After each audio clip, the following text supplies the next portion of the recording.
Hi welcome to my vlog. ಇದು ಸಂಕ್ರಾಂತಿ ಹಬ್ಬದ continuation vlog. ಅಲ್ಲಿ ನೋಡಿ ಎಷ್ಟು ಚೆನ್ನಾಗಿ ಬಂದಿದೆ ಅಂತ. ಆಮೇಲೆ ಗೌರಮ್ಮನ್ನ ಕುಂಡ್ಸಿ ಇದಕ್ಕೂ ಪೂಜೆ ಮಾಡಿದ್ದಾರೆ.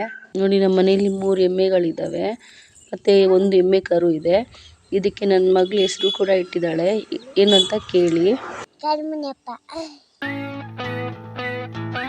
ಪೂಜೆಗೆ ಹೂವು ಕಿತ್ಕೊಂಡು ಬನ್ನಿ ಅಂತ ಹೇಳಿದ್ರು. ಸೊ ದಾಸವಾಳ ಹೂವು ಮನೆ ಹತ್ರನೇ ಇತ್ತು ಗಿಡ, ಅದ್ರಲ್ಲಿ ಕಿತ್ಕೊಂಡು ಬರೋಣ ಅಂದ್ಬಿಟ್ಟು ಹೋಗಿ ಕಿತ್ಕೊಂಡು ಬಂದ್ವಿ.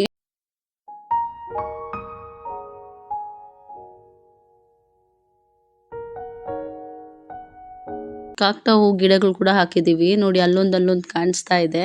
ಮತ್ತೆ ಇದು ಆಂಜನೇಯನ ಗುಡಿ ನಮ್ಮ ಮನೆ ಹತ್ರ ಇರೋದು. ಇಲ್ಲೇ ನಾವು ದಸರಾ ಮತ್ತೆ ದೀಪಾವಳಿ ಪೂಜೆ ಮಾಡ್ಕೊಳ್ಳೋದು.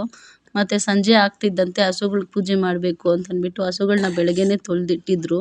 ಈಗ ಸುಮ್ಮನೆ ನೀರು ಹಾಕ್ಬಿಟ್ಟು ಅರ್ಶಿನ ಕುಂಕುಮ ಇಟ್ಟು ಪೂಜೆ ಮಾಡ್ತಿದ್ದಾರೆ. ಈ ಹಸುಗೆ ಗೌರಿ ಅಂತ ಹೆಸರಿಟ್ಟಿದ್ದಾರೆ. ಮತ್ತೆ ಇನ್ನೊಂದು ಹಸು ಇದೆ, ಅದಕ್ಕೆ ಚಿಟ್ಟಿ ಅಂತ ಇಟ್ಟಿದ್ದಾರೆ. ವಿಡಿಯೋ ರೆಕಾರ್ಡ್ ಮಾಡೋದನ್ನ ನೋಡ್ಬಿಟ್ಟು ನಮ್ಮ ಬಾವನ ಮಗ ಮಾಡಬೇಡ ನಿಲ್ಸು ಅಂತ ಹೇಳ್ಬಿಟ್ಟು ಹೋಗಿ ರೆಡಿ ಆಗಕ್ಕೆ ಹೊರಟ. ಆಗ ಹಸುನ ಬಂದು ನಮ್ಮ ಅತ್ತೆ ಇಟ್ಕೊಂಡ್ರು.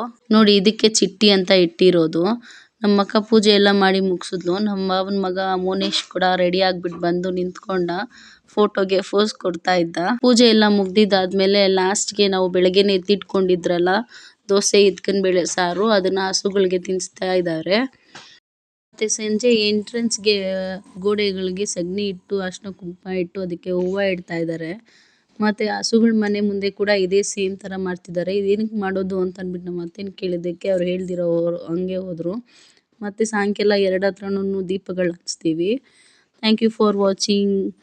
Please like and subscribe and share.